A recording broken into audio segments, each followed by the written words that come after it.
Okay, so let's pick up where we left off.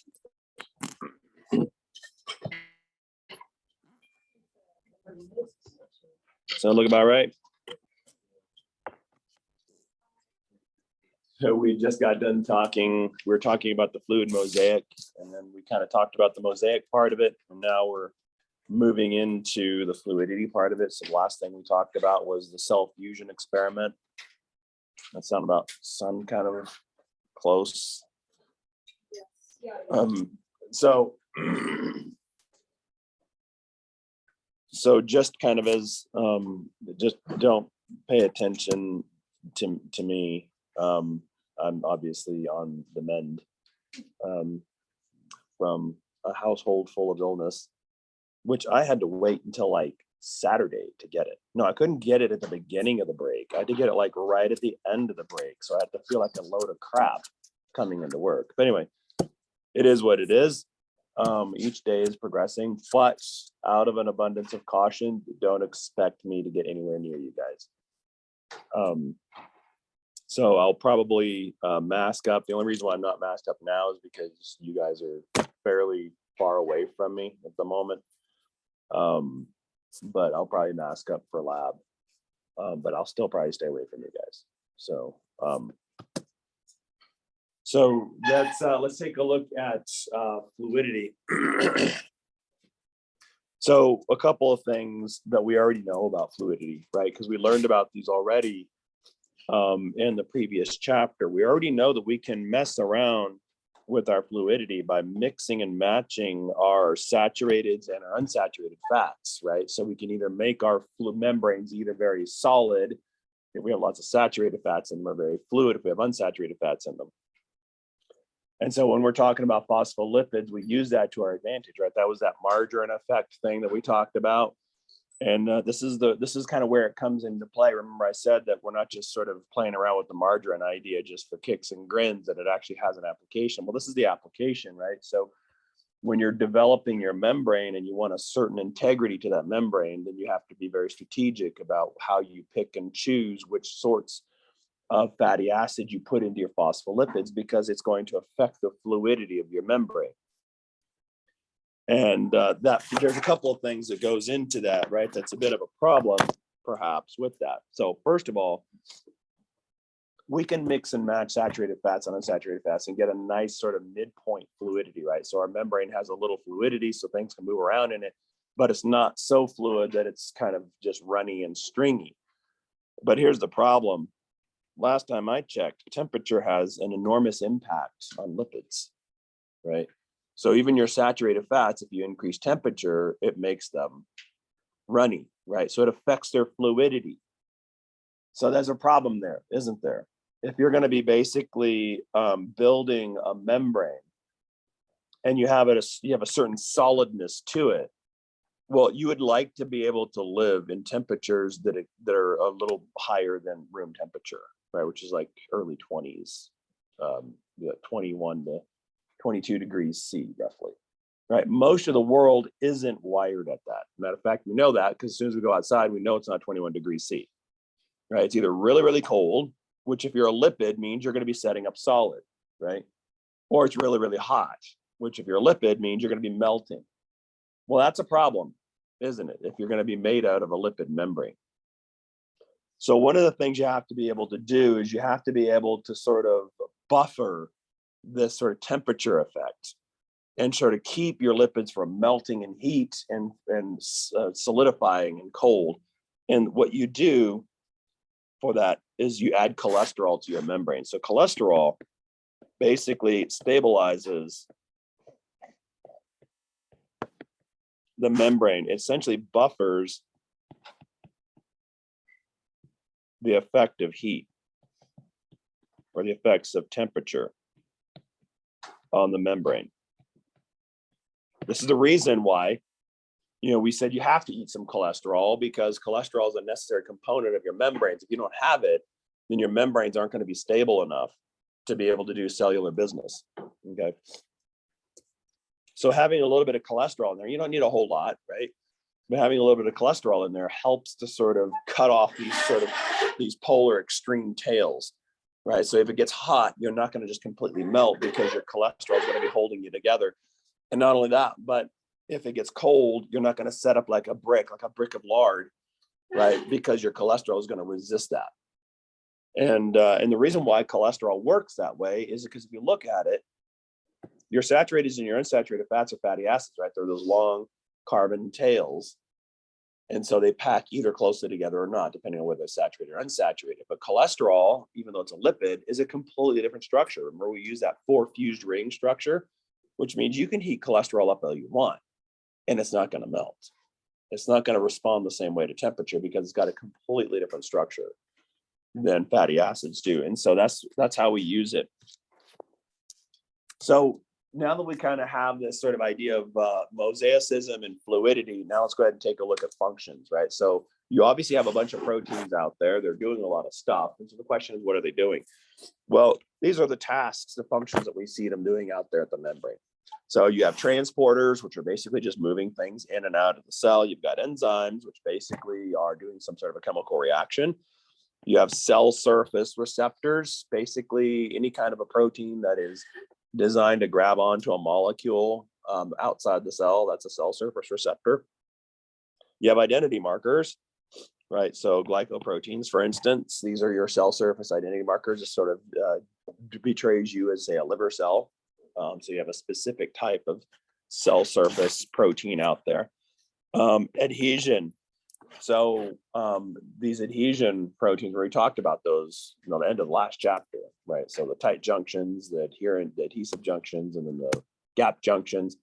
So these adhesion proteins are also membrane proteins. So this is a fundamental function out there. And then, of course, cytoskeletal anchors. And we also talked about that one in the last chapter, didn't we? Where we talked about integrin, and our integrin is connected to the cortical actin on one side, and then it's tethered to the extracellular matrix through fibronectin on the opposite side. So that's one of those anchors. And this is kind of like a picture for those of you who are visual of exactly that list. So you can see there's a transporter letting some sort of a polar molecule through, an enzyme basically taking some sort of a reactant, turning it into a product of one type or another, cell surface receptors, which are taking in some sort of a chemical message from the outside, and then coordinating and telling the cell the instructions that it needs to follow in order to coordinate its activities with its fellow cells. And then your identity markers, right? So this is your glycoprotein. So you can see your protein part, and this is your glycogen part, right? So this is part of your cell profile. This is how a liver cell knows it's a liver cell, not a skin cell, is each cell has a profile of glycoproteins on it that sort of makes you look like a liver cell. And then your cell adhesions, so you can see your two proteins are basically battened together. And this is an example of a tight junction in this particular case. And then, of course, your cytoskeletal anchors. So this one here would be endocrine. And so you can see it's tethered on the intracellular side to the cortical actin. Now, one of the things that I always like to do, and I want to do this quickly, is kind of take you down a little bit of a trip, because this is kind of like an evolution of knowledge, right? So, I mean, our knowledge of cell biology rapidly increased and got much more significant with the invention of the electron microscope in the 50s and 60s. And so with its availability, its more wider spread availability, we were able to do more, and more institutions were able to do more, right? So instead of like Harvard being able to afford the only electron microscope in the country, now pretty much every major institution has an electron microscope. So because of that expansion of the technology, electron microscope, it's allowed more people to be able to study the structure a little bit better. So our original ideas were really an evolution. Like what we originally thought of the cell was really not very accurate at all. As it turns out, it's much, much better now. And I want to highlight that idea. And I always like to drive that home, right? Because the idea of the scientific knowledge is always a state of evolution. Your knowledge is always increasing and evolving and growing, and you're never there. And just when you think you're there, you've lost, right? This is when we sort of get a little big on ourselves. We get a little arrogant. We start to think we know more than we do. And we forget that there's actually a lot more that we don't know than we do know. And that's where we kind of fall into danger. But I want to there's a really kind of a beautiful segue between two very unrelated disciplines that were going through the same basic process at the same basic time. For cell biology, it was our understanding of the membrane, right? And then for archaeology, it was their understanding of city walls. Now, we're going to take a little bit of a journey through archaeology a little bit to draw the parallel of how we thought of the membrane, because a lot of times in science, what we do is we sort of model our understanding of our system based on things we know well. In this case, we knew more about archaeology than we did about cell biology. So we just kind of say, like, oh, well, this is like a city wall kind of thing. So, Christopher.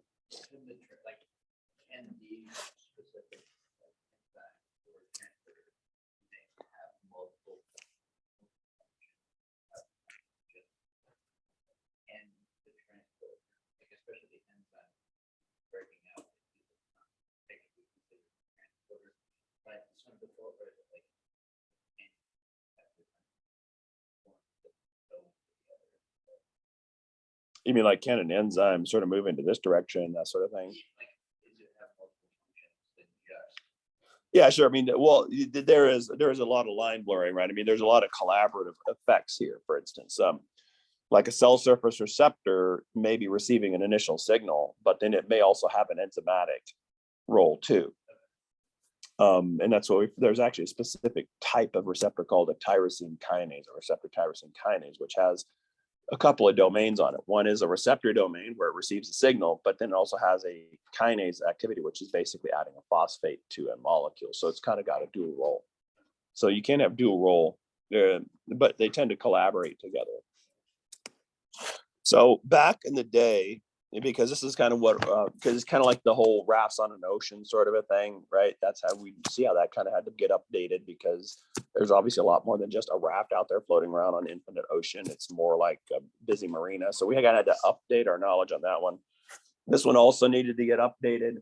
And basically it kind of revolves around this idea of like a city wall. So back in the day in antiquity, cities weren't built the way they are now, right? So they didn't have a police force. They didn't have a military. They didn't have first responders. They had nothing, basically.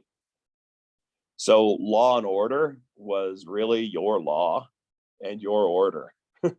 So, and oftentimes, and you'll hear this in antiquity, what happened was back in the day is that people would hire servants, right? And hire, quote unquote, whatever their version of hire is, right? So, but they would have a bunch of servants, and the servants would actually have a dual role, right? They would have some sort of an agricultural role or a shepherding role or something like that. But then they would also be like soldiers, like family soldiers as well. So if you had a little bit of a scuffle with somebody, then they could easily drop their plow and pick up the sword and basically defend their turf. And that's kind of the way it worked back in the day. And know that, but there wasn't anybody to enforce the laws. There wasn't anybody to defend you. So there was no police to call. And it was horrible, right? I mean, it was a very dangerous place to live, because oftentimes what would happen is you would have like some little farm or a village or something like that. And basically some marauding band of raiders would come in, take everything you've got. And if you couldn't defend yourself, oh, well, sucks to be you, doesn't it? Right. And then that happened like all the time. So what people did then in the evolution of society is they decided to sort of protect themselves by retreating into city centers and surrounding themselves with walls as a defensive measure against those marauding bands. And then the idea was the king of that city, it's his job to enforce the law. So if his village people out there unprotected are getting raided by raiders, then he's supposed to muster an army and he's supposed to go out there and kick some tail, right?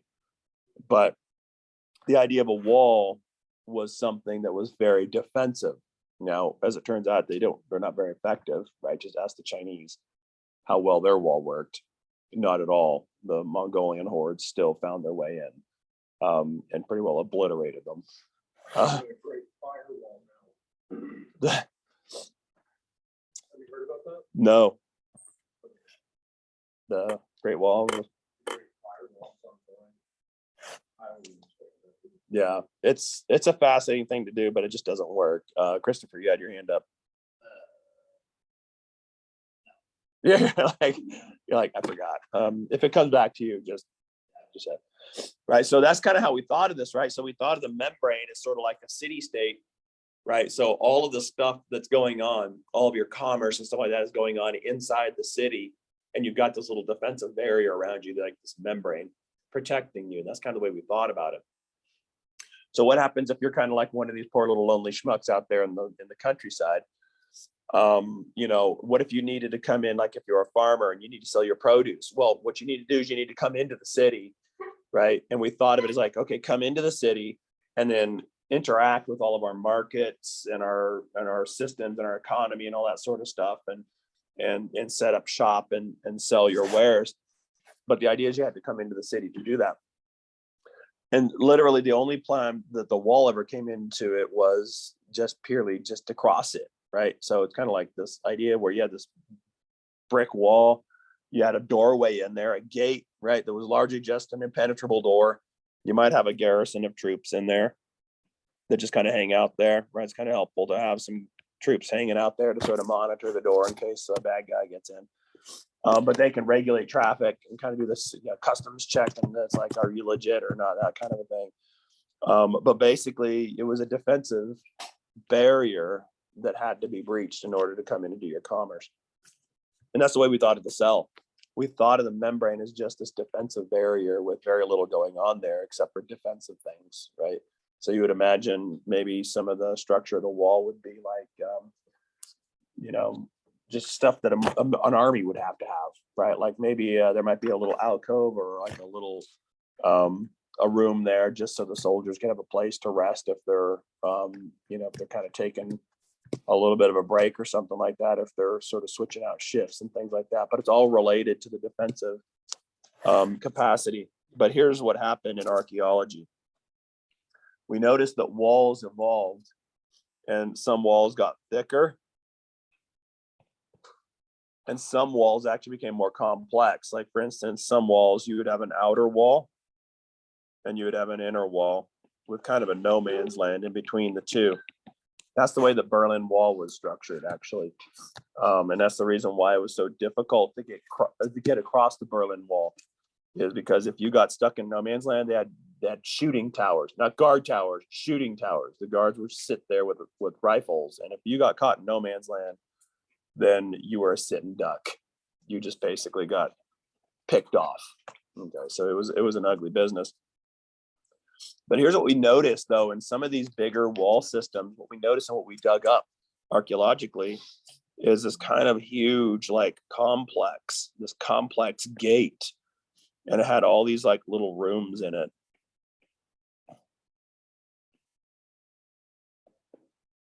And we were thinking, oh, okay, that must be like a barracks or something like that, right? You know, just put a lot of soldiers there and things like that. But as we kind of dug into it a little bit, we realized that that's not what this was at all. What this gate complex, these more elaborate gate complexes actually were, as it turns out, were like office towers, like an office building downtown. So these rooms weren't like little garrisons where the soldiers would hang out. These weren't barracks where the soldiers would sleep. A lot of these rooms, because of the stuff that we dug up there, the artifacts we dug up there, actually some of these rooms were courts. So a place where you could go have some legal dispute settled by a judge. Some of these rooms also had to do with commerce, where you could have your money exchanged so that you could actually do basic commerce, or so you could sell your products. So you could do it all here. So think about anything that you have to do in a thriving economy. There was a room here where you could do that.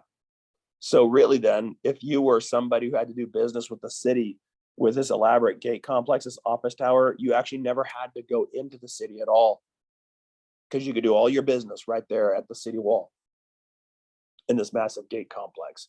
So this was kind of revolutionary for archaeology, because we never realized actually how elaborate this system is, and that this wasn't really just a defensive barrier. It was actually a strategic barrier of function with a lot of economy and commerce going on there for the city. And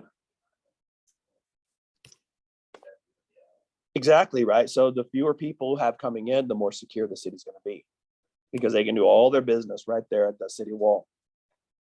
And the same revelation we were having roughly at the same time with the cell membrane. So we'd realize it's like, oh, wait a minute, this isn't just a defensive barrier. We got all these proteins out there. That's like the little rooms. And these proteins have all these different functions, right? That's kind of what's happening in those rooms. And now all of a sudden we realize that the membrane isn't just a defensive barrier that you have to cross to come in to do your business. That's actually a site of business in its own right. So many things can actually be done at the membrane without you ever having to cross into the cell at all. And that was a huge revolutionary realization in archaeology, and also a huge revelation in cell biology. And it required us to update our knowledge. So now, instead of having this model of things having to come into the cell and then do all their jobs inside the cell, many of those things never get into the cell at all, because all that function is being done at the cell membrane, and you never have to come in at all, which is an incredibly different way of looking at it. Another cool thing about the gating system in archaeology is it helped us to understand better a curious phrase that we see sometimes in literature of antiquity, especially in the Bible, because there's several biblical references. I don't know if there's other more secular references like Hippocrates Gilgamesh or something like that, but there's this curious phrase that you'll see referring to, like, say, for instance, one of the Jewish forefathers, where it says something like Lot sat, and the phrase is, sat in the city, in the gates of Sodom, right? And a lot of people are like, okay, what does that mean exactly? Is it like he's a Walmart greeter? It's like, hi, welcome to Sodom, right? Right, because that's what it sounds like. You kind of sit in the gates of Walmart and you sort of greet people. That's pretty much all you do. That's not what it meant. For the first time, we actually realized what that phrase actually meant. When it means sitting in the gates. What gate? This elaborate city wall gate. When he sat in the gates, he sat in one of these courthouses acting as a judge. So basically what that phrase means is that Lot was a judge hearing legal cases in the city of Sodom. Now, I'm not sure how familiar you are with that whole story about Sodom. It doesn't go well for them in the end. Right. But it kind of creates a little bit more of a nuance of exactly who Lot was in this city, because a lot of times, especially in the biblical reference, it looks like Lot is just this kind of some poor schmuck who's just kind of rescued from Sodom, and he doesn't really have that much connection to Sodom. That's not the case.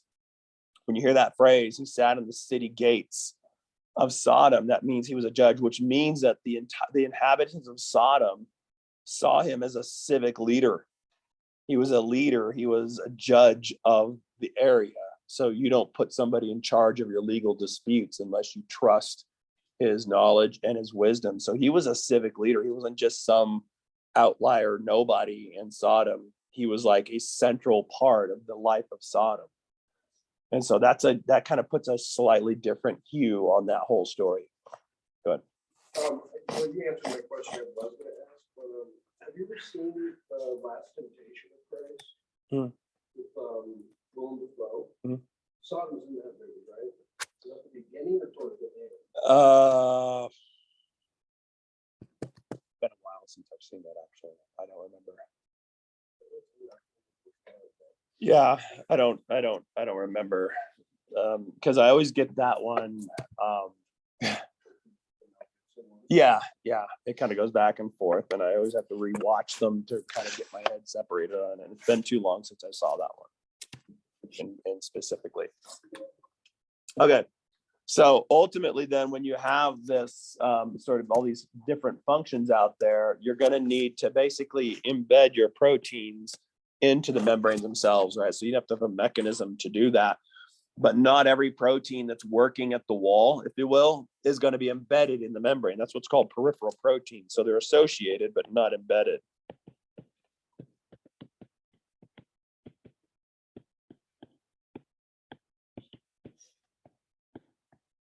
In the membrane. Okay. And so this is kind of an example of an anchoring protein. So how you can anchor a protein so it's not going to be embedded in there, but it's going to be associated with it. So here you can see you've got a phospholipid, which is tethered to a protein component of a protein. And here's your main protein there. So it's just literally anchoring itself to the wall, right, to that membrane. So it's not embedded in there. If you're going to embed yourself in there, you actually have to have the transmembrane type of a pattern. So what does that mean? Well, that means that when you take a look at your membrane, you're going to have these polar regions, right? That's the polar heads. And then they're going to be flanking the non-polar tails. So if you're going to be a protein that's embedded in the membrane, then this region here has to be non-polar. And the tips have to be polar. You have to match what you're around. So you have to have kind of a striped look about you.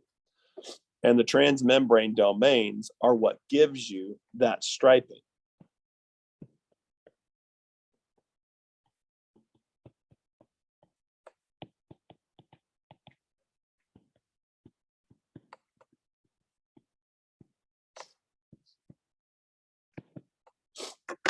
And so once you have this, so like for instance, on the surface of the transmembrane domain, you'll have amino acids that are polar, the non-polar, and then polar. And then when you get into the membrane, remember when that non-polar meets the polar heads, right? And you're kind of starting to mismatch there as you're starting to insert into the membrane. Remember that repulsive effect is there's a problem there, isn't it? Right? That gets to the organizational power of water, that sort of conflict between polar and non-polar. So as soon as you start to feel that rub, it immediately locks in to resolve it because it can, right? So once you match it up, then it's all nice and happy. So putting it in there, actually that spontaneity is driven by that whole polar, non-polar conflict because they want to get away from each other. The way to do that is to just insert it so they're all matched up. Okay, it just kind of locks into place. It's kind of what it looks like. Here's your transmembrane domain. So this is what's called a one-pass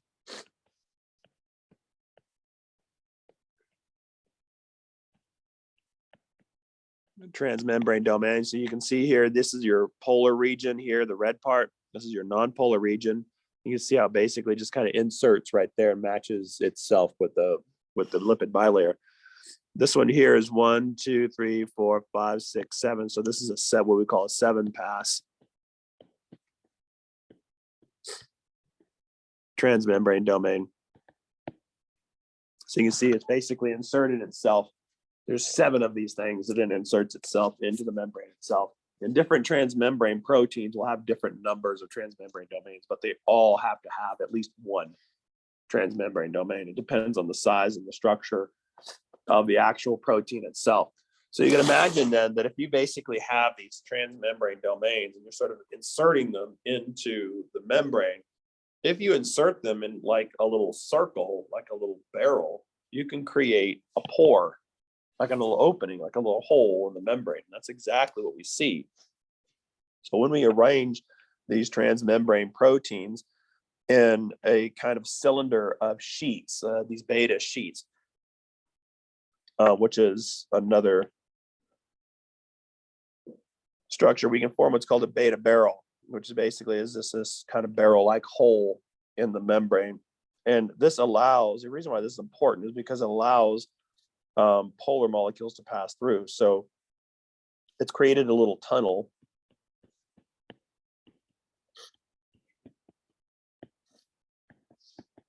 for polar molecules to pass through.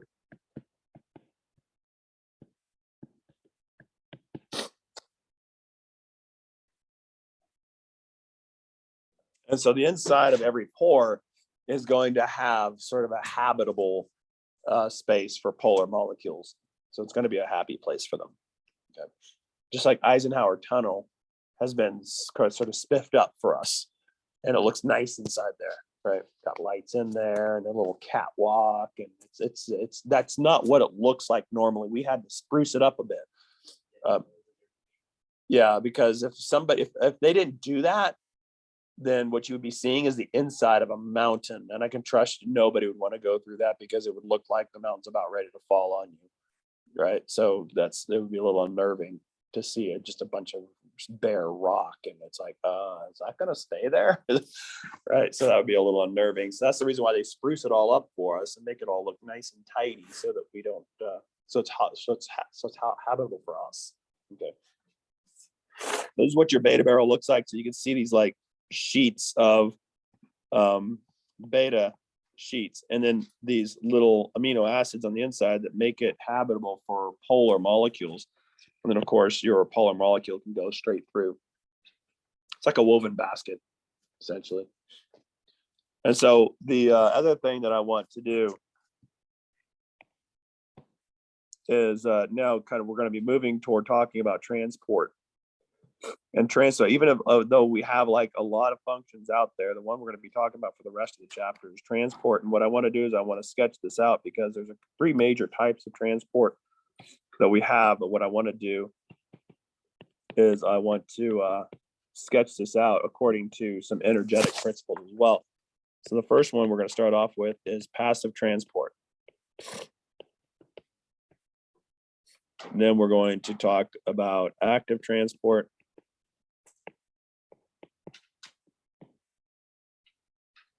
And then we're going to talk about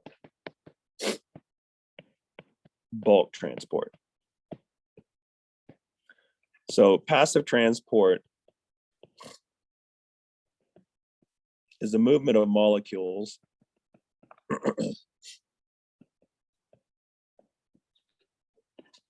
from a high concentration to a low concentration without using energy. So it's a downhill process, right? So if you were to look at an energetic profile of it, so you go from a high concentration to a low concentration. So it's like you got some pitch there. And it's kind of like if you were at the top of the hill with a giant boulder. In this particular case, if I want that boulder to roll downhill, what do I have to do? I probably don't have to tap it, right? I mean, look how big it is compared to me. Just let it go, right? Just let go. And it's going to roll spontaneously. It's going to spontaneously roll down until it comes to rest. So one of the things to always understand is the reason why passive is free is because the beginning state high is the high energy state. The ending state is the low energy state. In the universe, everything is wired to go from high to low. We'll talk about that here in just a second. But that's the reason why passive transport is free. And you don't need energy for it. And there's three major types of passive transport that we'll talk about. So there is simple diffusion,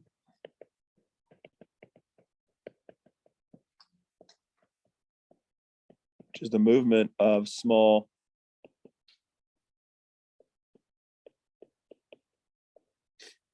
nonpolar molecules down a concentration gradient. So what's an example of a small nonpolar molecule?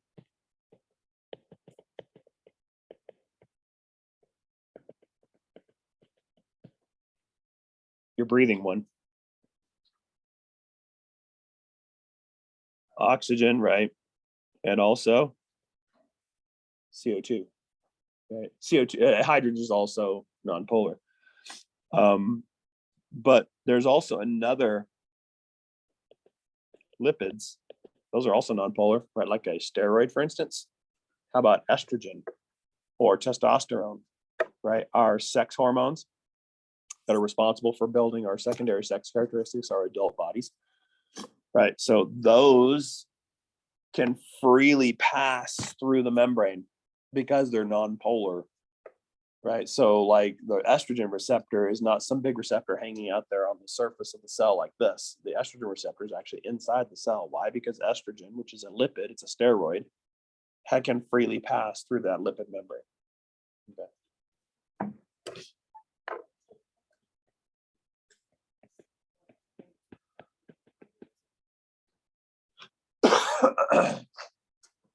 Your body will adjust. If it all depends, right? I mean, if you take more estrogen, then you need more estrogen receptors to deal with the estrogen. But remember, it's all within the consequence of a signal, right? So the idea is, at some point, there's going to be lots of different sort of counter physiological control mechanisms that will sort of counter that and say like, okay, there's way too much estrogen signal coming in here, so we have to do something. In which case you could actually see a down regulation of the receptor to sort of tone down that response.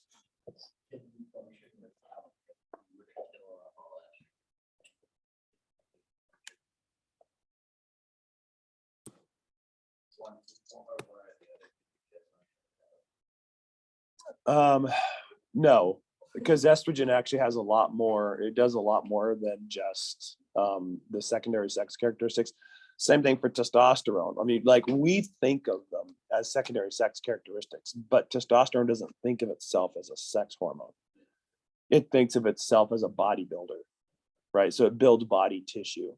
And so you would have global problems if you didn't have testosterone. Estrogen's the same way. So in facilitated diffusion, you have the movement of solutes that are small and polar or charged down the concentration gradient. And you typically have two different types. You either have channel driven or you have carrier driven. We'll talk about both of those. And then of course you have osmosis. And osmosis is the diffusion of water. We all remember what the mantra of osmosis is? Salt.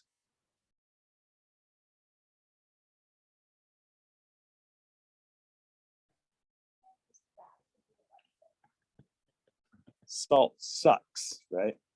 So salt has a sucking effect on water.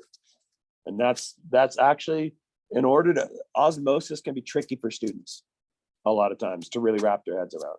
It can actually be simplified considerably by remembering those two words.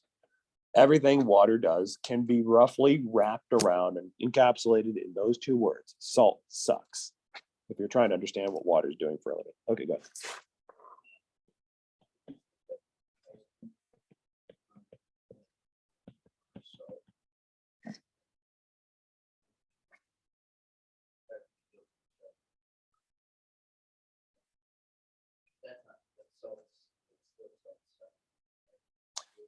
Well, that's different. So when you have ice and salt, what you're doing is you're messing around with the freezing temperature. So you're kind of elevating or you're depressing actually the freezing temperature, which just makes it colder, which is the reason why when you make ice cream, you add ice and salt, is to get that as cold as possible. And you mix ice cream. Otherwise it wouldn't work. It would just be like soft serve.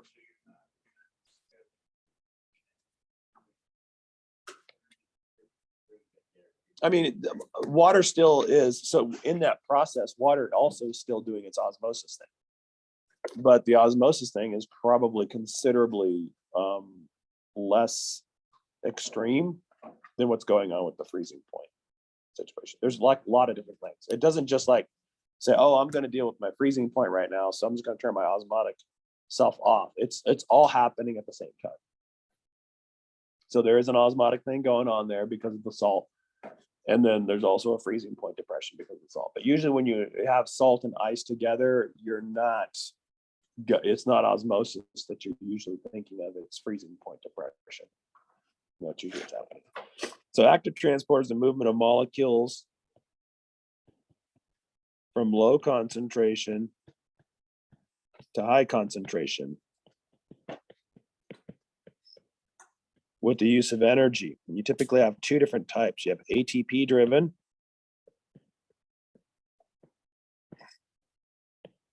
and then you have concentration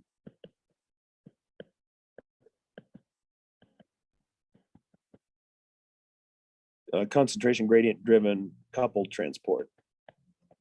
We'll take a look at that. But the idea is this one, unlike passive transport, is an uphill process. So you're going from a low concentration now to a high concentration. So it's like that. Not only that, but at the bottom of the hill, here's you behind your boulder. So what do you have to do in order to get that boulder up the hill? You got to add energy, yes? So this is the low energy state down here. This is the high energy state up here. And if you want to get that boulder up the top of the hill, you got to put some muscle into it, don't you? The reason why I like to sketch this out, because a lot of times, especially in AMP and in just general biology, we spend a lot of time talking about passive transport. We love to talk about channels. We love to talk about sodium channels and calcium channels and potassium channels. In physiology, we're talking about channels like all the time. But in reality, channels are never on their own. Channels are always paired up with an active transport pump. Why? Because the way the universe is rigged is that high energy state, the boulder on top of the hill, is not a favorable energetic circumstance. What that basically means is that boulder didn't get up there by itself. The concentration gradient version of this is that concentration gradient that you all are enjoying right now as your neurons are firing. That didn't happen by itself. You have to build a concentration gradient. It doesn't come for free.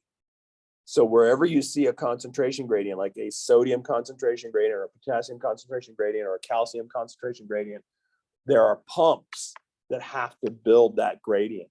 Whenever you see a boulder at the top of the hill, there's some poor schmuck who had to push that thing up the hill in order to get it to roll down. Nice. Okay, Jared, you had your hand up. Wasn't it sand or simple dilution? Right under the B with the parentheses. This Yeah. facilitated diffusion. Yep. Right, so they always come in pairs, right? So whenever you're talking about building a concentration gradient that gives you energy and it gives you something, the capacity to do something, you had to build that one with a pump. And the pump, active transport, takes energy, which means, guess what you had to figure out from the beginning? Some sort of an energy plan, right? So you can start to see that one of the first big biological questions of life that every organism needs to be answering, the very first one is what? Your energy plan, right? Forget about everything else. Forget about survival, forget about reproduction, forget about growth and development. Let's start off with the basics. How are you going to pay for all this, right? Let's set you down with an energy plan, build that one first. And then from there, you'll be able to do whatever you can. Okay. So that's active transport. And then bulk transport is the movement of large macromolecules into or out of the cell. And you have a couple of different types here. So you have endocytosis, which is movement into the cell. And there's 3 different types. We've covered some of them, right? There's phagocytosis. So that's cell eating. That probably sounds familiar from the last chapter. We talked about that one. There's penocytosis, which is kind of the same thing, only in this case, you're taking small sips. So we refer to this as actually cell drinking. You get to kind of take small sips of your external environment, your extracellular matrix. And then the third one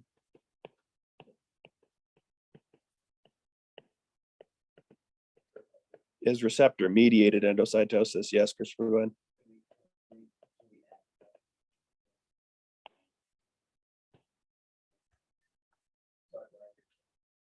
Budweiser cytosis, I'll let you guys be creative on that one.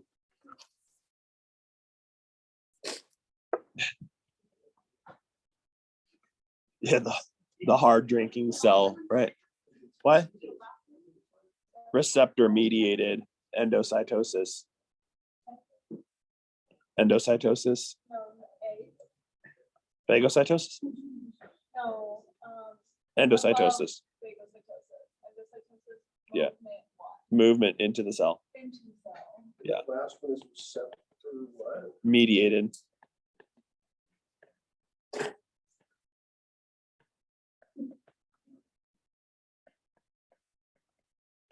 And you've already seen exocytosis. Right? That's movement out of the cell.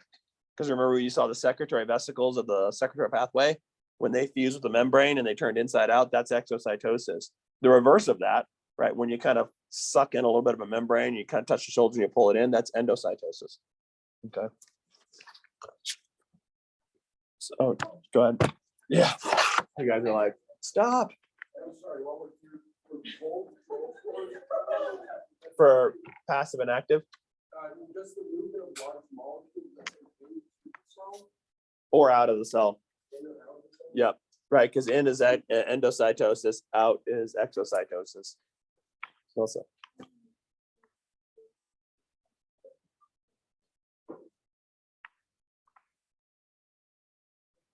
If you what?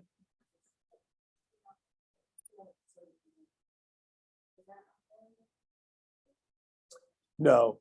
So when you're moving sodium and potassium around, you're talking about the sodium potassium pump. That's active transport because it's small. These are big, right? Because potassium is a small ion. Yeah, these are like large macromolecules, and the reason why it has a different mechanism is because they're so big that if you were to do the same channel idea, you would blow such a big hole in the membrane that it would literally just destroy the cell, right? So you have to have a different way of doing it. So let's go ahead and talk a little bit about diffusion, right? So this is kind of the example that I use for diffusion. We talked about it during lab with our little drop of blood.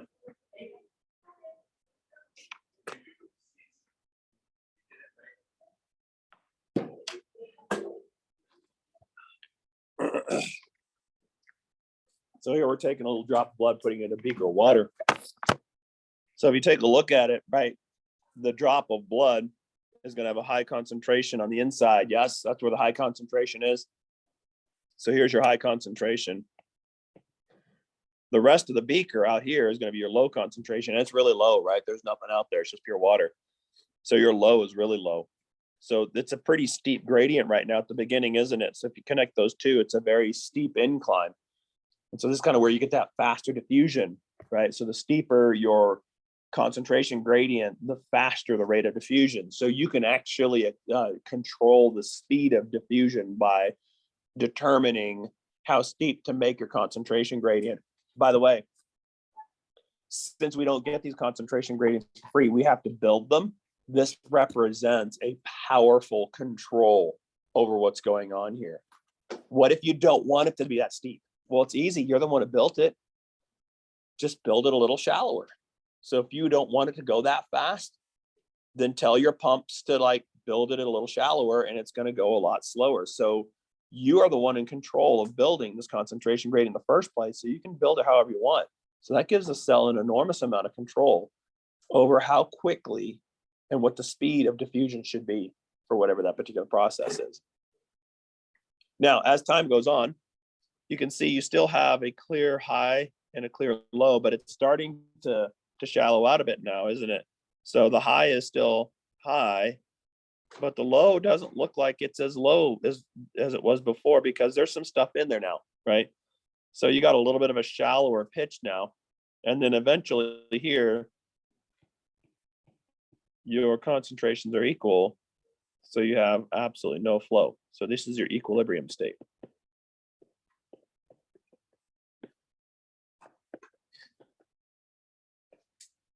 So notice what happened. You flowed over the course of time from a high to a low, right? So here, remember, this is your high energy state. This is your low energy state. As time went forward, you started to even that out a bit until eventually you were at your low energy state. And that's where you come to rest. Okay. Yeah.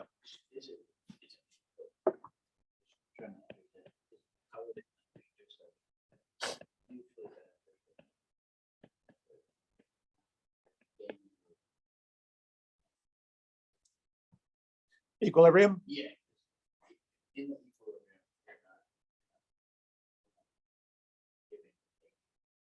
Yeah, it's equal exchange all over. The energy level is the same, right? So that's energetically wise, that is a dead system. So you can't do anything with that, right? Which is the reason why the cell is always kind of in a little bit of a bind here, right?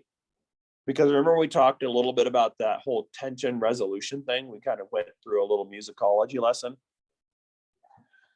Well, resolution is like equilibrium. It's a non-energy state, right? It's like the ultimate passive non-conflict avoidance person, right? It's like that is a boring person. If you basically turned on a TV show, a reality TV show, and everybody got along and life was good, that would probably be the worst show ever. Why? Because it's the conflict, right, that creates the interest. So you have to sort of disturb equilibrium in order to get something interesting to happen. And so that's the same thing biologically, right? So if everything you need to do requires energy, then an equilibrium state has to be messed with. You can't just stay there. That's like dead. It's just like a dead system. Well, that's interesting because that is this energetic principle actually is something that underlies everything, not just in your body, but everything in the universe, right? A lot of times students will be like, well, why is it exactly that everything goes from high to low? Well, why does it go from a high concentration to a low concentration? Or why does it go from a high energy state to a low energy state? If I like go the boulder at the top of the hill, why does it roll downhill, until it comes to rest at the bottom of the hill? Why doesn't it just keep on going, right? And if you notice, that's not just the boulder. It's not just the concentration. It's everything actually in the universe. And the reason why everything proceeds is because of the second law of thermodynamics. How many of you guys have heard of that law? The second law of thermodynamics, right? So there's 3 laws of thermodynamics.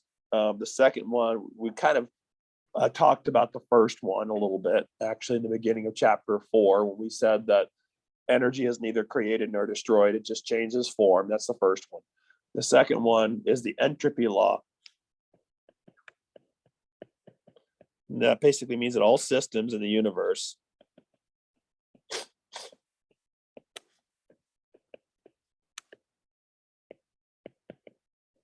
all proceed toward a state of maximum disorder, which we call entropy. So it's increasing entropy. Well, here's the thing. Here's how this ties to energy. The state of maximum disorder is also the lowest energy state.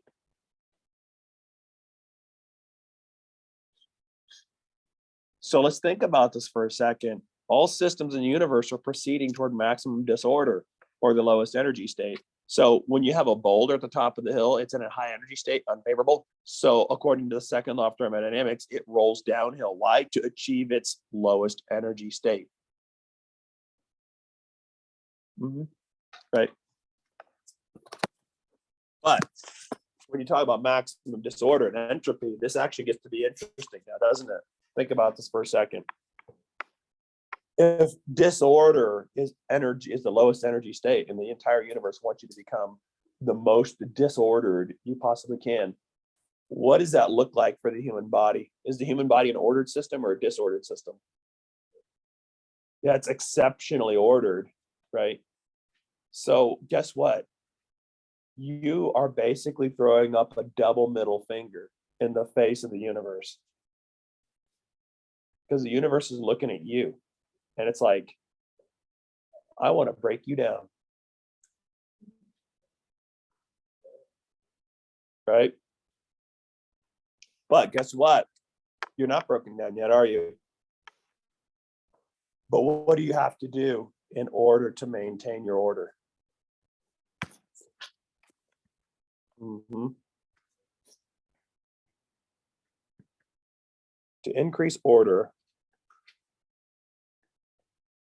requires an increase in energy. How many of you guys ate today? How many of you guys will eat today? How many of you will eat more than once today? How many of you ate yesterday? How many of you ate more than once yesterday? How many of you are going to eat tomorrow? Wow, you guys are just eating machines. Think about it. You guys are like, did you just call us hogs? It's like, no, I didn't. Right, think about this for a second. The dominant instinctual drive is not sex. That's number like 3 or something like that. The dominant one is eat. It's eating. Why? Why do you eat so much? Yeah, because you have to acquire energy, right? Because what you're doing is you're acquiring not just building materials, but you're acquiring, especially if you're an adult, you're acquiring energy. Why do you need energy? Because all these structures that you built in your body, they don't come for free, do they? Well, why don't they come for free? Because when I build a structure, that represents adding order to the universe. Every time I build a protein, it adds order to the universe. If I build order into the universe, it requires me to add energy to do it. So the reason why you eat so much energy is because there is so much order in your body that you have to maintain. So we are really like throwing up a double middle finger in the face of the universe. None of that, but aging physiologically is not a mysterious thing. There's not an aging gene. Aging is simply, from this perspective, just the progressive wear and tear of the universe returning us to our lowest energy state, which for the human body would be what? Dirt. I like that one, right? Carbon, that's even better, right? So basically dead, fully decomposed, fully randomized molecules, right? So that would be our lowest energy state. And that's what the universe is doing. So as you get older, what's happening is your body is fighting against that natural wear and tear of the universe on you. And so your body's always replacing, always wound healing. Why? Because the second law is taking an ordered system and trying to break it into a disordered system. But your body fights back and says, no, I need to maintain my order if I want to stay alive. And eventually, as you get older, you can't continue that forever. The universe has been around a lot longer than we have, and it will be around a lot longer after us, right? So that's basically what life on Earth is about. It's a slow war of attrition against the second law of thermodynamics that everybody loses. How's that for cheery? But that's a really nerdy like version of fatalism. But that's kind of what we're talking about, right? But the reason why I say that is because the second law of thermodynamics basically means that everything in the universe does this. Everything in the universe, whether it's living or non-living, buildings, if we walk away from them, will decay and fall apart. Why? Because of the second law. You're going from an ordered state to a disordered state, the lowest energy state. If we want to keep that, we have to add energy to it to maintain those systems. The second we stop adding that energy to it, it immediately starts to succumb to the second law of thermodynamics and starts to wear and tear, right? So everything that we have that has wear and tear on it, which is pretty much the existence of life, everything is like depreciating in life over time. That is all driven and bundled into this idea of the second law of thermodynamics. And the reason why I say that is because that is a universal law that your biology is having to deal with. So like when you're trying to build a protein, a structure, you're trying to solve a problem. But in reality, the reason why you need energy to build that structure is because you're creating order in the universe, which goes against the second law that requires energy. That's the reason why you need an energy plant.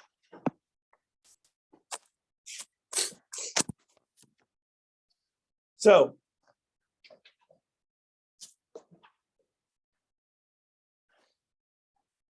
the membranes then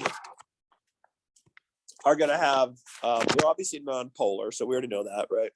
And so the non-polar molecules, like for instance, steroids, will be able to move back and forth, and they're going to be responding to their concentration gradient. With small polars, you're going to need help.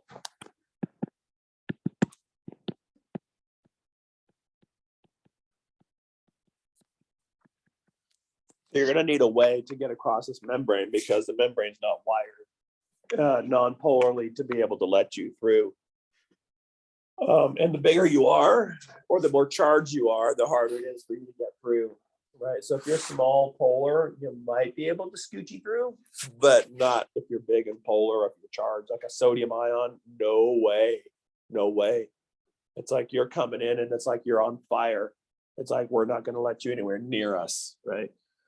And so it kind of has a little bit of permeability issues associated with that. And that's kind of where your facilitated diffusion comes in, right? Because your facilitated diffusion is essentially taking proteins, like a channel protein, for instance, and creating a passageway for a polar or charged molecule. So these basically you would do for high output movement.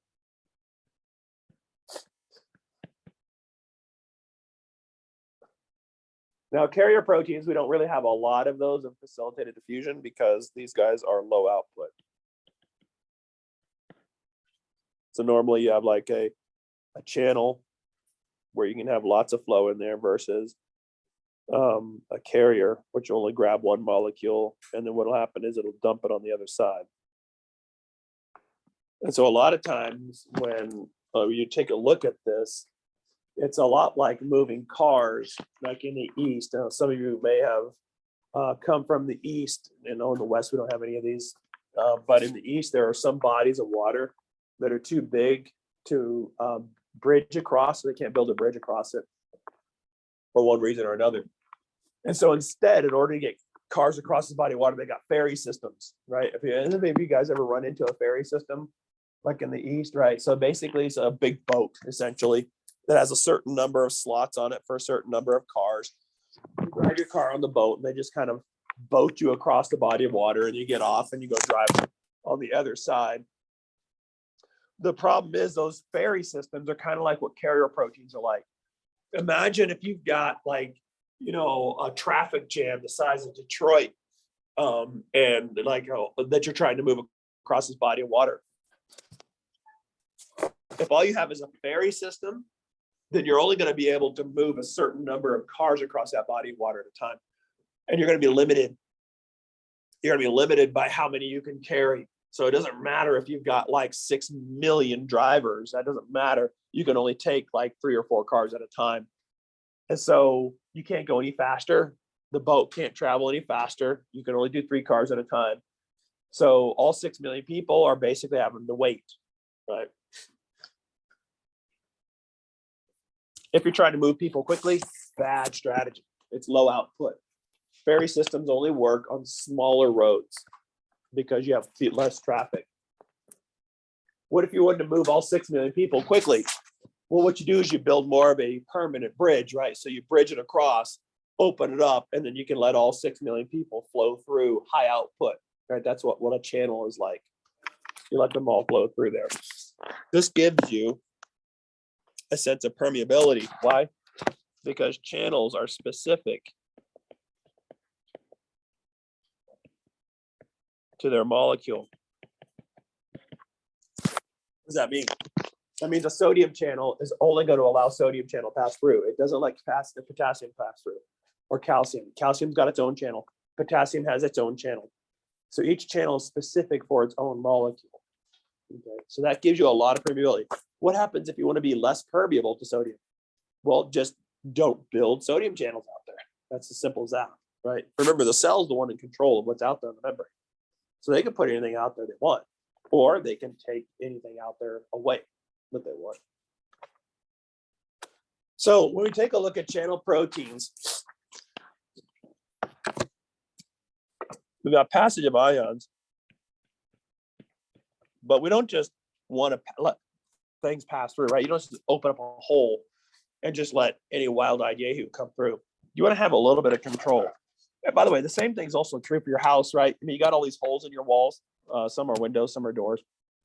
But you don't just have a big opening where anybody can come through. You've got a controlled opening, right? So you've got a gate on your doorway called your door, and it's locked. And there are circumstances by which you will open that door to certain people and you will not open it to others, right? So there's a sense of selectivity and a sense of control of flow going in there. And the same thing is true for the channels. How do we control flow in a channel?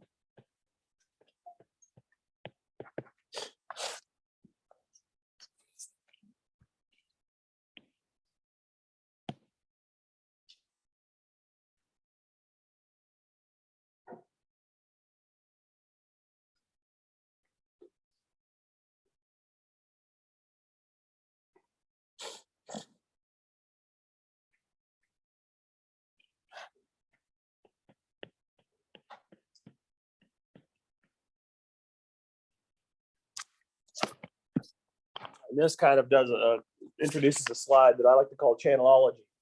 This is basically the control of flow.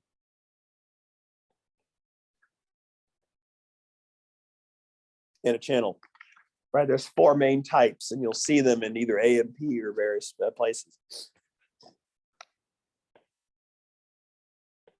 One way to control flow is through osmotic.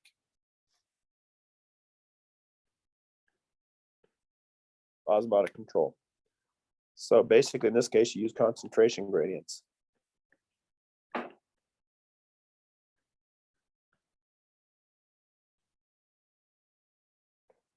To control flow. Let's take a look at this. Here's my membrane. Here's a channel. This is the outside, this is the inside. And outside, I've got a high concentration of sodium.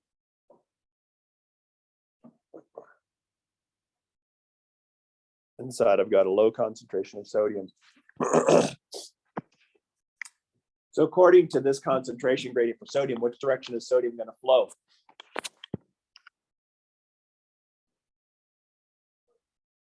In, right? So it'll go like that. Did I have to do anything for that?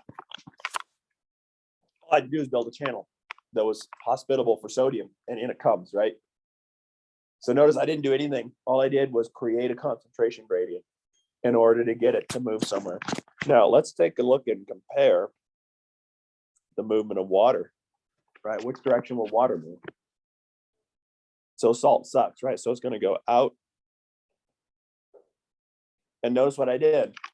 All I did was just give water its open channel. And the open channel for water is what we refer to as an aquaport. Notice what I did. The only thing controlling movement into or out of the cell is the nature of the concentration gradients. What would I do if I wanted water to come in instead? Yeah, just reverse the concentration gradient, right? So put the salt pile on the inside. And this is actually how water moves throughout the body. Water moves through an osmotically controlled gate, an aquaport, that is always open. And then the only way that we move water from point A to point B is by changing the salt concentrations. If I want the water to go over here, all I do is put my salt over here and water will chase it. If I want the water to come over here, I just move my salt pile over here and water will chase it. As long as I keep it open for water to go through there, through these open channels. Yeah.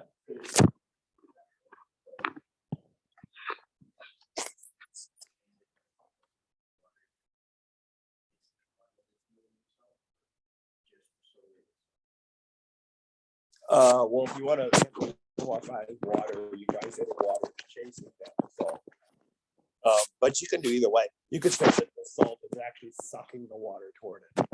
And that's also helpful because that creates a sense of relative strength, right? So if the salt has a sucking effect on water, some salts can suck stronger than others. And you see that in the way the water behaves. Okay. So the next one then is going to be ligand gated channels. So now we have 3 different types of gated channels.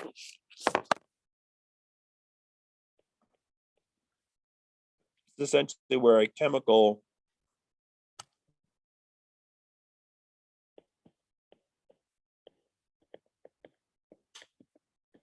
signal opens the gate of a channel. So here's an example. So here's my membrane. Here's my channel. There's my gate, but it's got a little pocket on there designed to bind to a chemical signal, a ligand, right? So this little ligand will basically be secreted, right, by secretory pathway. So one of those things that the secretory pathway could be producing is maybe some of these ligands, releasing it to the outside cell, which will then bind to that gate. When it binds to that gate, it's going to change the shape of that gate. That gate's going to open. And then, of course, we have our same system, high on the outside, low on the inside. Which direction is sodium going to move? It's going to rush in, right? And the nice thing about this is this gives you control over when and how sodium rushes in. Why? Because you're in control of the chemical signal. So that cell that's secreting this chemical signal can either secrete it in buckets or can not secrete it at all. And you can communicate with that cell to tell it what it should be doing. So if you're saying, don't make this ligand, then you can communicate with it through its receptors that will shut down that process. So you're not igniting this response. The other one is voltage gating.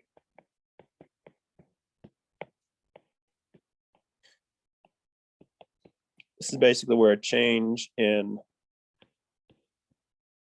membrane potential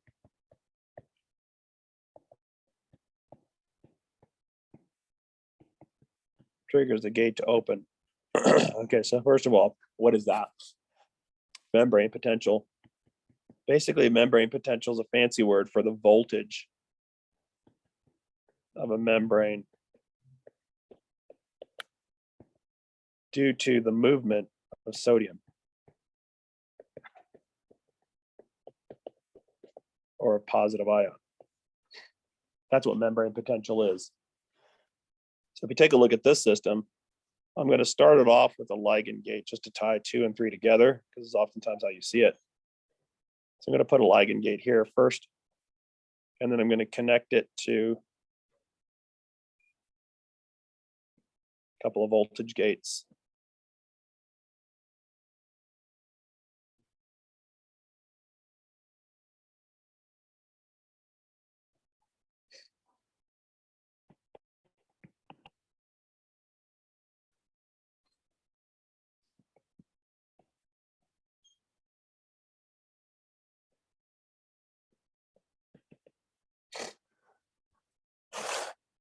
So when you take a look at this voltage, remember, this is taking a look at sodium in a slightly different way, right? So up to this point, we've looked at sodium as a concentration gradient. So that is to say we have more sodium on the outside than the inside. But remember, sodium is also an ion, which means it also has charge. So if you look at it electronically, you could say there's a preponderance of positive charge on the outside relative to the inside. What that means is it makes the outside of the membrane look slightly positive relative to the inside of the membrane. When you have charge distribution like this, asymmetrical charge distribution separated by an insulator, which is the membrane, it creates a voltage, it creates a potential. In this case, it's actually measurable in skeletal muscles. You can actually measure this to be around minus 70 millivolts. So how does this work then? Well, here's how it works. Let's imagine we started off with a ligand. So here's our ligand coming in. We're going to open up this ligand gate, right? So this ligand gate opens up, and what happens to sodium? So it rushes in, right? But now let's take a look at sodium more like a charge, right? So not only do you have sodium, but you have all this positive charge rushing in. So now instead of the positive charge being on the outside, it's now on the inside. So what that does is it flips this charge pattern. Now all of a sudden on the inside, it's starting to look positive, whereas the outside is starting to look negative. That's what's called a depolarization. You're depolarizing the membrane. You're making the inside look more positive than the outside because of the inrush of that positive ion. And that charge flip, when you do that charge flip, is a change in membrane potential. That's what's sensed by the voltage gate. When the voltage gate senses that, it will open itself up. And then what happens? We have another inrush of sodium, right? Another batch of positive charge coming in. And then what's going to happen is it's going to flip the charges next to it, and it's going to start to look positive on the inside. That's going to change the membrane, which is going to open up your next voltage gate.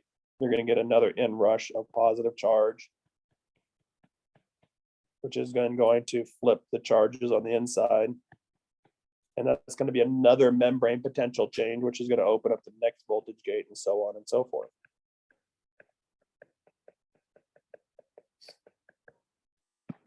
So that's basically the mechanism I just described to you is the exact same thing I do for AMP1.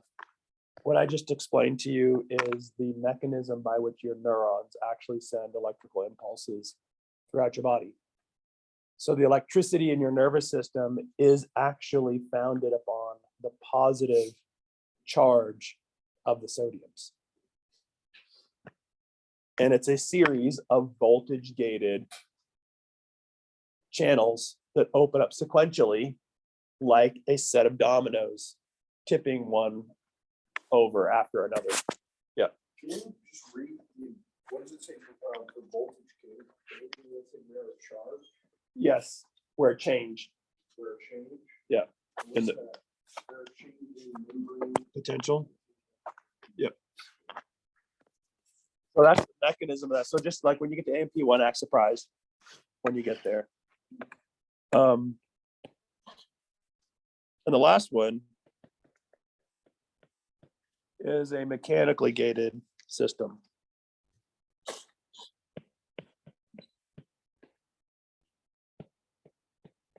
This is where a physical distortion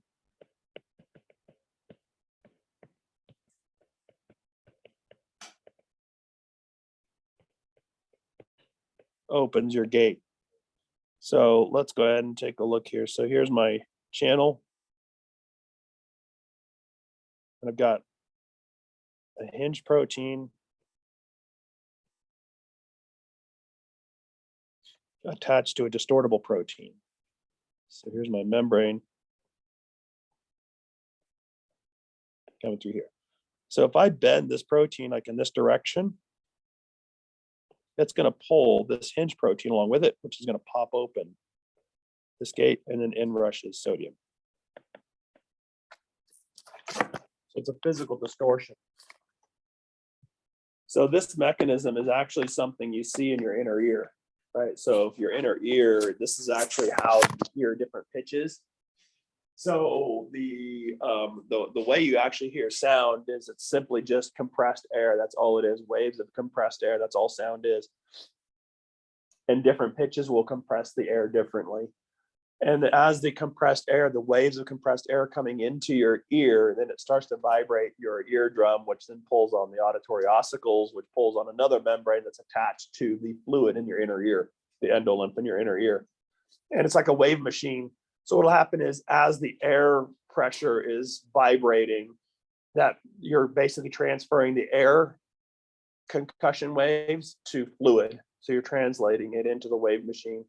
And so you have these waves that are exactly identical to the air compression waves that are now going over. In this case, it's a membrane that's distortable in your inner ear. Those waves will distort the membrane, which will then open up the sodium channels in your inner ear. If you get a gentle distortion, it'll open it up a little bit. You'll get a little bit of a sodium trickle in there, and you'll hear that as a certain pitch. If you get a strong distortion because a strong wave came in, you'll open it up more, you'll get more of a sodium inrush, and you hear that as a different pitch. So that's basically the basis of your hearing. So again, act surprised when you get to that one in AMP. Away all the secrets. So not only do I see now, you don't have to take any archaeology classes, you don't have to take any history classes, any music classes, or apparently now any AMP classes, because I give it all to you in this class. Yeah, you guys are like, let's just take one class with this guy here and we'll get everything we need for our AS. Your advisor?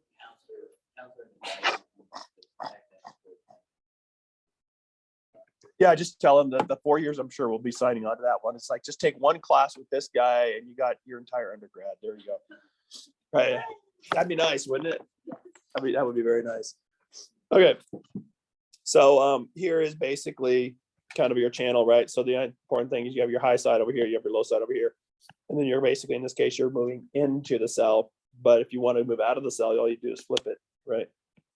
And then you go out of the cell here. What this is showing you is directionality. So remember, we already had speed, right? We could already build speed of diffusion into the system by adjusting the pitch or the steepness of the concentration gradient. Well, now we can actually adjust the direction of it. So not only can we have control over how quickly things diffuse, but also where they diffuse and the direction within which they diffuse, just by where we're building our concentration gradient. So there's a lot of control here if you think about it. And then of course, carrier proteins, got to give them a little bit of love. But the reason why we don't really love them all that much is because they're subject to saturation, right? So once they're saturated, then they're limited. They can't really move things. And like I said, we don't really talk about carriers a whole lot in facilitated diffusion. Where we talk about carriers mostly is an active transport. Active transporters are carrier proteins, but they've got a different way of doing things. Okay, so that's the reason why they're mostly carriers. So here's your carrier. You can see you're grabbing onto one molecule, you're ferrying it across the cell, and then you're basically doing one at a time, which is great if you need just like short, just low movements of things, but not so great if you need a lot of that stuff to move in very quickly. Okay. So passive transport, the last part of it, osmosis, right? So osmosis, remember, is centering around your solution. So you have your solutes, which are driving diffusion, and then now you have your solvent. Of course, we all know and love osmosis as basically the net diffusion of water, where our mantra that we'll always remember now from now on is salt sucks, right? Because it responds to salty environments. So let's take a look at that. Here's a classic osmosis experiment where you have urea is your solute molecule. So over on this side, you have a high urea concentration. On this side, you have a low urea concentration. So which direction is water going to move? Yeah, it's going to move this direction, right? Toward the higher concentration.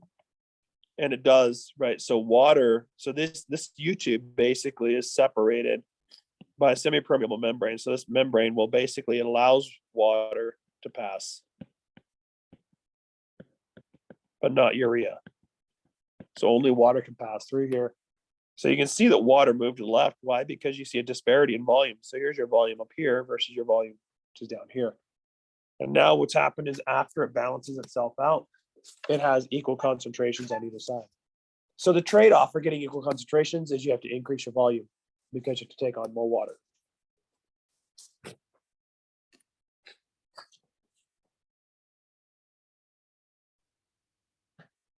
Which, if you're thinking about it tissue-wise, also causes some problems with swelling, right? So if you have a lot of salt in your tissues, then there's going to be more water chasing that salt to neutralize it, which means you're going to have more volume in those tissues causing swelling. Okay.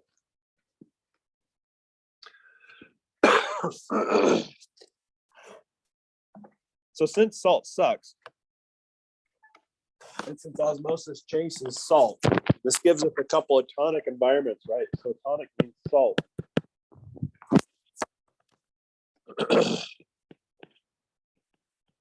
We have a hypertonic situation, a hypotonic situation, an isotonic situation. What we're talking about is we're talking about a cell and its environment. That's what we're talking about. Okay. So in a hypertonic situation, the solute outside the cell is greater than the solute inside the cell. So which direction is water going to move? Yeah, it's going to move outside, right? In a hypotonic, the solute outside the cell is less than the solute inside the cell. So in this case, which direction is water going to move? So it'll move inside, right? And in an isotonic, the solute outside the cell is equal to the solute inside the cell. So you have equal exchange, so no net movement, no net flow. The reason why this is important is because most of our environments have some sort of salinity to it, right? Saltwater oceans, for instance, freshwater rivers, and things of that nature. So if you're an organism, then you probably need to pay attention to where you are, because it's going to have an effect on how water is going to be flowing around through your body. So when we take a look then at water and water flow, water pressure, osmotically, what we have is what's referred to as osmotic, osmotic pressure, the definition of which is given here, right? Right, so it's basically the force that's needed to stop osmotic flow. Blah, blah, blah, blah, blah, blah, blah, blah, blah, whatever that means, right? So a lot of times when you hear a statement like this, a lot of times many students, it doesn't make a lot of sense, right? Because we're used to direct measurement we measure things directly, and that makes sense. And we're not really quite comfortable with indirect measurements. So when we say it's the force needed to stop osmotic flow, this is what we mean. Osmotic flow is the flow of water, right? So this is basically the water pressure due to the sucking effect of salt. So here's the problem. We don't have an instrument where we can just basically dip it in there and measure osmotic flow, right? A flowometer. So what we do have, however, is we can take advantage of basic physics, right? And in basic physics, one of the Newtonian laws of motion is that for every action, there is an equal and opposite. That's basically useful for us, because what that means is if I want to measure the force of something, then all I have to do is oppose that force with equality, and I can measure myself. Here's a good example. This door right now is exerting some sort of a force, right, on me, but I want to know what that force is. So I can't measure this door discretely. But what I can do is I can measure how much force I can exert on the door. So if I push on the door to where the door and I are at a stalemate, the force that I'm pushing back on the door is equal to the door pushing back on me. So if I can measure myself, then that's equal to the force pushing back on me. That's what osmotic flow is. I can't measure the flow of the water discretely, but what I can do is I can stand, like, let's say you're in the salt pile and the water's coming at you, and I want to measure how fast that flows, what the flow pressure is. What I can do is I can stand in between you and the water, and I can hold the water back. And the force that I have to use to hold the water back to a stalemate is equal to the force of the water flowing back on me. It's the reason why this is an important one is because notice it is directly proportional to Allie's activity as a salt, right? How strongly she's sucking the water toward herself. So I can actually understand a little bit about what that osmotic lure is. I can see how strong of a salt she is by how strongly she's sucking the water toward herself. A very strong osmotic salt is going to have a very strong osmotic pull. And that's going to result into a strong osmotic pressure. That makes sense?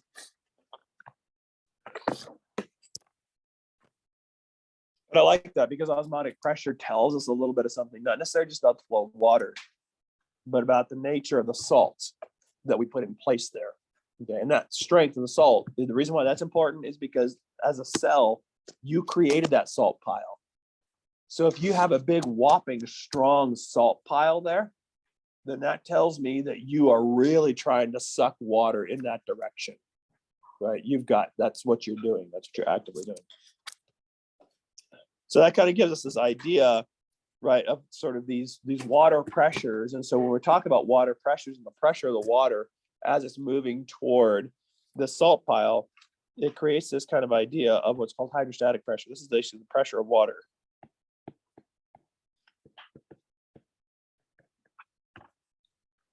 Now here's the problem.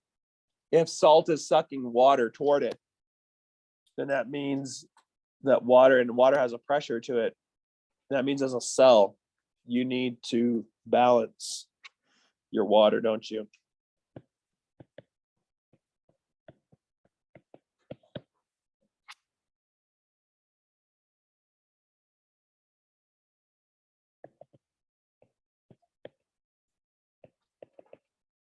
It wasn't on our list, but I'm going to add it to our list. Water balance is a big biological question of life. How do you know that? Think about it. Remember we talked about contractile vacuoles? That little paramecium swimming around in a pond, what's happening? Because he's all salty on the inside, all that water is coming into him. So he has to have that contractile vacuole to spit it back out. So otherwise, what's going to happen to him? He'll swell up and burst, right? So you need to have a plan for your water balance, or it could be a matter of life and death, right? So this is another one of those big biological questions of life that doesn't technically make the list, at least in chapter 1. but it is clearly one of those questions that you have to answer. Everybody has to answer it. So both plants and animals. But what does this look like consequentially for plants and animals? Well, let's take a look at this. If you're in a hypertonic solution as an animal, what's going to happen? You're going to be sucking all that water out of your cells. You're going to dehydrate, right? So this is going to be a bad situation for an animal. This is basically also the same thing that's happening with plants. You're losing all this water with plants. And this is where we plasmalize. Remember when you guys did this to your plants? You plasmalize them and they pulled away from the cell wall and they kind of bunched up here in the middle. They're dehydrating. So this is a plant that is basically deep sixed. I mean, it is basically flat on the ground. It is not happy at all. Right? This is one that looks like it's dead. That's basically what this one looks like. Well, let's go ahead and like improve the situation, right? What if we go to isotonic, right? So isotonic, we got equal exchange in and out of the cells, right? So no gain of water, no loss of water. So for an animal, this is actually pretty good. We like that, right? You're not going to blow us up like a water balloon. You're not going to shrink us up like a raisin. So that's a good day. But for plants, even though you got the same thing going on, you still have a lot of slack in these walls. There's not a lot of water pressure on those walls. So you're kind of a little limp, right? So this is what's called a flaccid cell. This is a limp, wilty plant. So this one is kind of a little like this. Maybe standing up a little bit more, but still pretty wilty. Okay, that's what a flaccid plant looks like. Well, let's kick it up a notch, right? What if we do hypotonic solution? Right, when all of a sudden we're taking on water, of course, that's going to burst our cells. That's a bad thing. That creates like an anemia. Anemia is simply a dysfunction of your red blood cells. That's basically all it is. That's why there's so many different types of anemia. So that would be a bad thing for animals, right? So why do we burst? Because we don't have anything to protect us. But for a plant cell, you have all that inrush of water, but you have these nice, strong cell walls. And so you can start to see these cell walls like really start to bulge, and they're really kind of poofy. They're really strong. They're what's called turgid. It's like a really tightly aired up bike tire, right? It's like really solid tight because you got like probably too much air in it. But right, you got it. That's what it's like. So this is what's called a normal turgid cell. This is a happy plant, nice and perky for a plant. This is happiness. These two are not so much. So your happy zone for a plant is in a hypotonic solution. Why? Because it has cell walls, so it can withstand that structural problem. For animals, the happy place is isotonic, right? Because there's no net gain or loss. And we all have to have some sort of a management system for this, right? So for instance, you have contractile vacuoles in paramecium dealing with your water balance. In marine organisms, you're basically adjusting your internal concentration to match ocean water. This is the reason why a saltwater fish will die if you put it in a freshwater tank, right? Yeah, what'll happen is all that water will flood into its tissues and it'll start lysing all those tissues, and eventually that'll become catastrophic. So how do we do it, right? We're not fresh water or salt water, are we? So what do? Well, what we do is we kind of basically encapsulate ourselves from our environment. Because we're terrestrial, what we do is we enclose our system and we bathe it in an isotonic solution. This is our blood and body fluids. So our blood and body fluids are an isotonic solution that we circulate throughout our bodies. And so it's cordoned off and sealed off from the outside world. So we kind of have a self-contained system within ourselves. And that's our strategy to maintaining water balance, at least globally. Okay, so that's a good place to stop. We'll talk about active transport on Thursday, and we'll probably finish up chapter 5 and get a good start on chapter 10 on Thursday as well.